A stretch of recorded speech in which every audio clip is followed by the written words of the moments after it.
President Rodrigo Duterte declares the island volcano of Taal off-limits Wednesday, January 15. During a visit to residents affected by the eruption, he prohibits them from going back to the island until it is safe. Interior Secretary Eduardo Año will be in charge of implementing the order and relocating the estimated 4,000 people who live on the island. Meanwhile, the Agriculture Department says the cost of agricultural damage shot up to 570 million pesos as of January 14. More than 2,000 hectares of land and almost 2,000 animals are affected in Calabar Zone, including rice, corn, coffee, cacao, banana, and high-value crops. At least 74.55 million pesos worth of Batangas' famous Barako coffee is also ruined by the ashfall. Over 15,000 metric tons of fish is also lost and may reduce the supply of tilapia in Metro Manila. A 2017 nationwide household survey by the Harvard Humanitarian Initiative Program on Resilient Communities says 100% of households in Calabar Zone have no disaster management plan for volcanic eruptions. Families discuss emergency plans, but volcanic eruptions were not part of the discussion. 75% say they learned how to respond to natural disasters from experiences with disasters. Alert level 4 is still raised over Taal Volcano, meaning hazardous eruption remains possible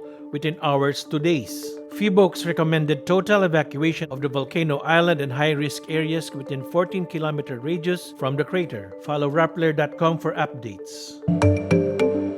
While China Coast Guard officials were in Manila for a friendly visit, one of their vessels is seen near Ayungin Shoal in the West Philippine Sea Tuesday night, January 14. The track of a certain CCG vessel 5402 shows it sailed in rounds near Ayungin Shoal, a group of islets about 200 kilometers northwest of Palawan, the nearest major landmass. The track shows the boat was in the area since January 12, days before the Philippine Coast Guard welcomed the CCG in Manila. In October 2019, the Philippines Department of Foreign Affairs ordered the filing of a diplomatic protest against China over the presence of its vessels near Ayungin Shoal, as China maintains an aggressive military presence in the area despite a historic 2016 Hague ruling which affirmed the Philippines' rights in the West Philippine Sea.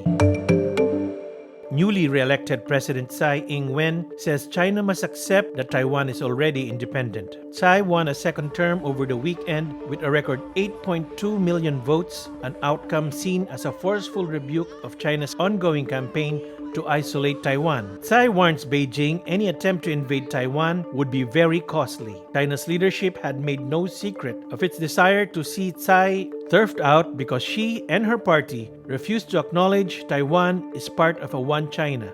China regards Taiwan as its own territory and has vowed to one day seize it by force if necessary. But Tsai says, quote, "We are an independent country already, and we call ourselves the Republic of China, Taiwan. Modern Taiwan has been run separately from the mainland for the last 70 years. Polls show growing numbers of Taiwanese reject the idea that the island should be part of the Chinese mainland. Tsai's re-election angers China, warning against any move to push the island closer towards independence. Chinese state media accused Tsai of winning the election through cheating without providing evidence. Taiwan's Foreign Minister Wang Yi says splitting the country is doomed to leave a name that will stink for eternity. Critics accuse Tsai of being needlessly antagonistic towards Beijing. But Tsai says she resisted pressure from within her own party to be more forceful on the issue of independence.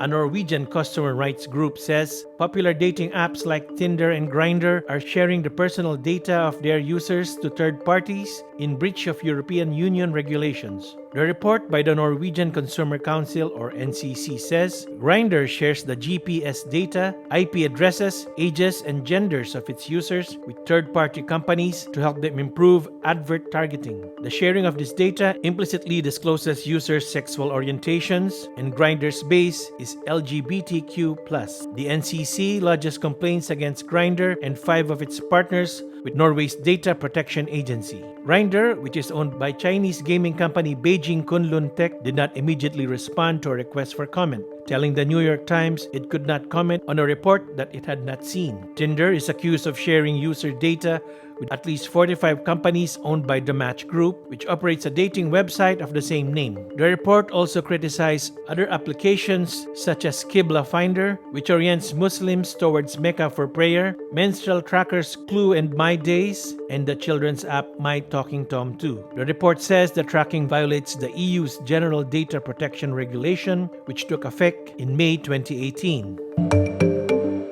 Actress Liza Soberano says she almost said goodbye to showbiz while she was in the US after surgery on her finger. In an interview with Tonight with Boy Abunda, Soberano says she thought showbiz might not be for her anymore. She says, quote, "I didn't know if showbiz was for me anymore. I didn't know if I was passionate about it." Soberano adds she enjoys living a simple life. It's fun and stress-free, but she loves her job and couldn't help but be grateful for the opportunities. Soberano went on vacation after going through surgery on her finger. She was injured while shooting Bagani, causing her to bow out of Star Cinema's Darna. On-screen and real-life partner Enrique Hale says he discovered Soberano's domesticated side in the US, from groceries to housekeeping. The two are making a comeback with their new show, Make It With You, which premiered Monday, January 13.